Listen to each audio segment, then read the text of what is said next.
Wanting to share this.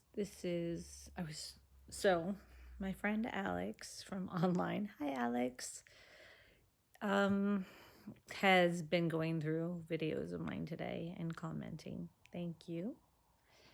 And it brought me back to a video and a remembrance of a part of myself that made a commitment to this love that I'm in with the universe, which is greater and grander than anything we can get from one another, because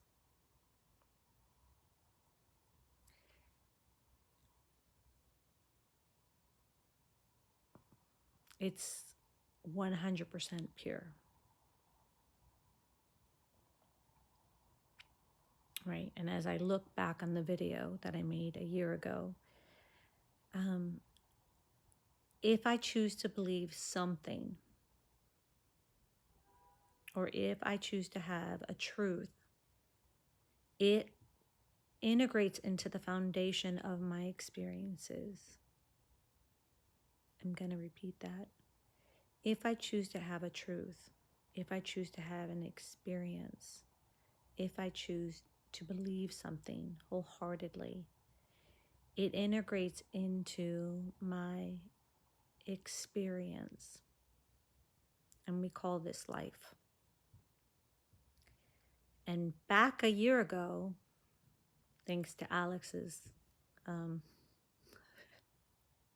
digging into my videos, I'm not even really sure why. Why, Alex? Why are you doing it? Just kidding. I look at that as a sign to rewatch something to gain deeper insight into this theory we call a human life. And I take apart the construct of me as a way to examine that theory and to examine the growth and the possibility. And back then, a year ago, I knew that I wasn't experiencing the full extent of divine love. I knew that I had seeked outside of myself relationships, friendships, right? To try to create it, really try to recreate it, right? Because it does exist. It's just our inability to experience it based on our truth and our perspective.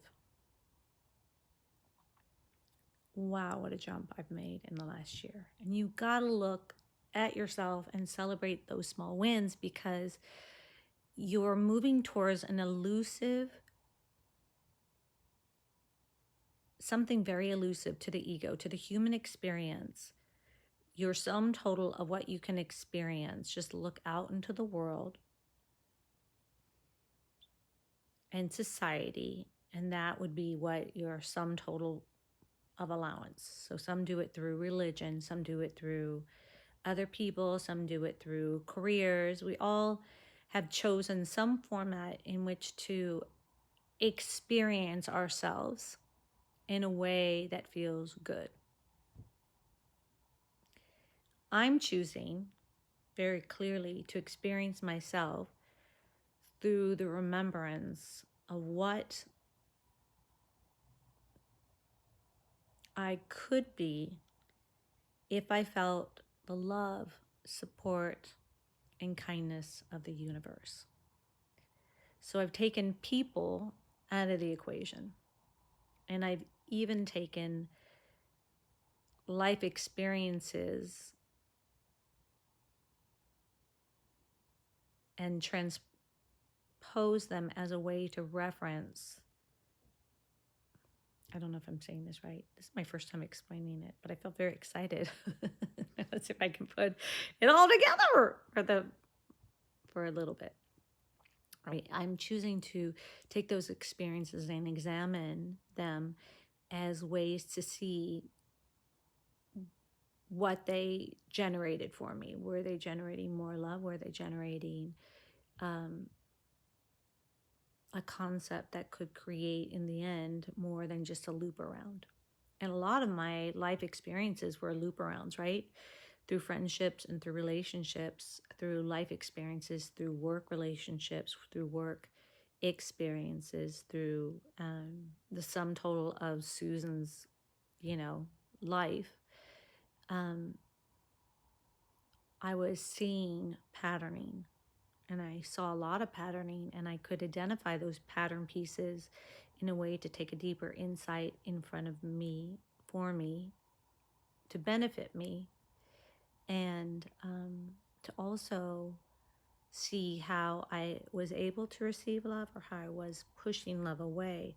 Not particularly from that person, but when it all came down to it, it was about me and the universe and our relationship.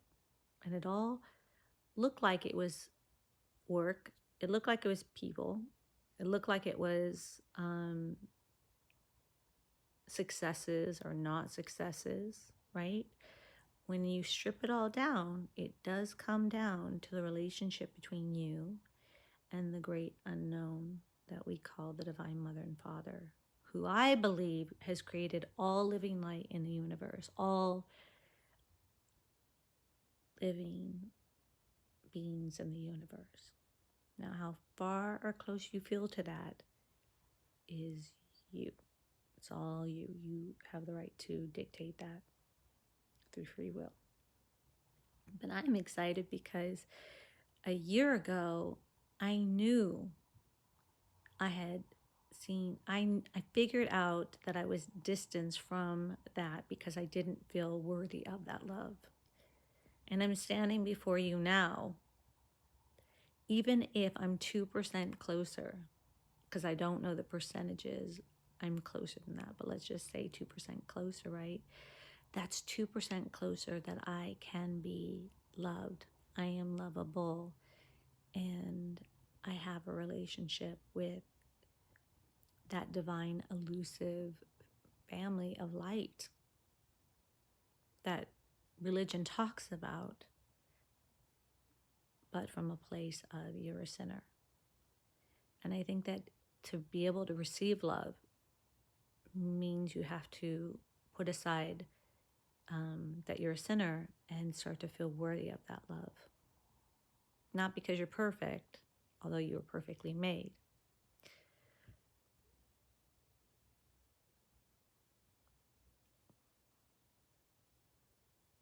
I love sharing this information with you.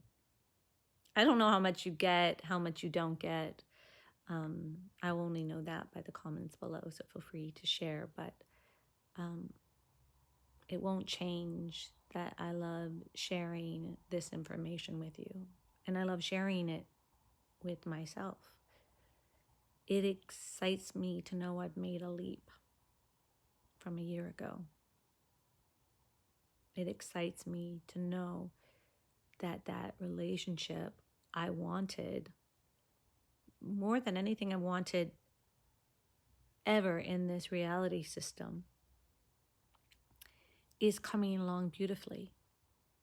It's just at times when I'm in these moments of places in me that haven't yet let in the light, and then I have to choose in those moments to pull in the light by saying I accept myself to be loved in this moment, that it pulls it in.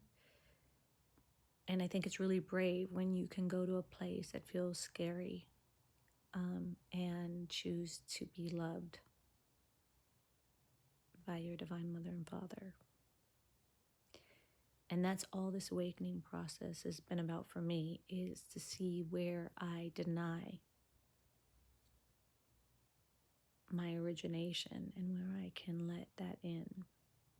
And some of the places that I have experienced are not cute. I've videotaped them, so you're gonna if you do a review like Alex did of some of my videos, you will see that there are places in me that didn't know how to do what I'm speaking of now. And together we are stronger than if we are doing them individually by ourselves. So think of me as your sister of light, standing, doing the work, talking about it, and saying, this is not easy. There is no manual. And I was reminded about a week and a half ago that we're doing something as a collective that most of the time was an individual thing prior. So we don't really have a roadmap outside of ourselves. So you're not going to look outside of yourself and see the exact roadmap. I'm not the exact roadmap for you. I am an example of someone seeking the roadmap within self. They call that DNA structure. I'm tapping into ancient DNA, right? To apply it in these moments. And the way I'm untapping it more and more, and the way I'm structuring it, is by receiving the love and support by the Divine Mother and Father and the divine part of me that already has been and done this. And then each piece is progressing its way towards that wholeness.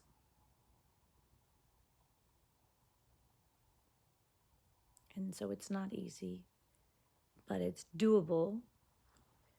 And sometimes I feel like I'm redoing and redoing and redoing and redoing things over and over again because they don't seem to stick. So it's like, sometimes I feel like I'm like, oh my God, how much more is there? Right? How much more do I have to go? I'm so exhausted. So I experience all of it. There's not a piece I don't experience, and that's what this video series is about, is the remembrance of that. And also it's the remembrance to celebrate it when I'm over the hump.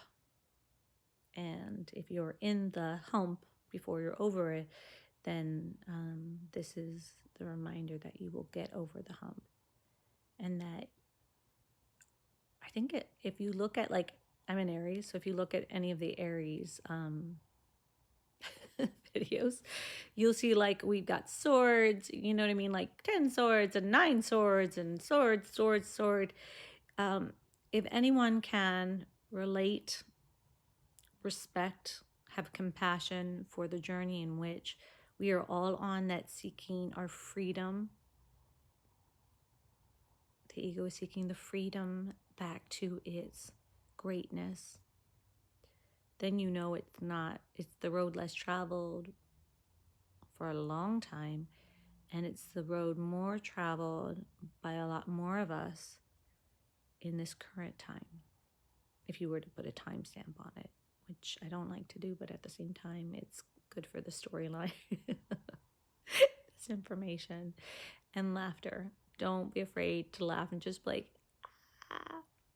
That's part of it too. So let's encode this video so the ones that are ready to see this are the ones that get to see this, and the ones that aren't yet ready for this don't see it. So we are never going to be in someone's space that isn't ready to hear this and feel supported by it. So here we go. I encode this video with the highest light and the highest love that comes direct from heaven's great bountiful hands. I thank you, Divine Mother and Divine Father, for giving me the words in which to speak to all my reflections out there. The freedom to be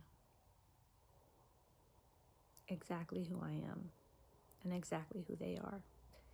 You've been more than generous, and I'm excited to feel this generosity from you. So I encode this video with the highest light, highest love, and highest of sounds and vibration for one and for all.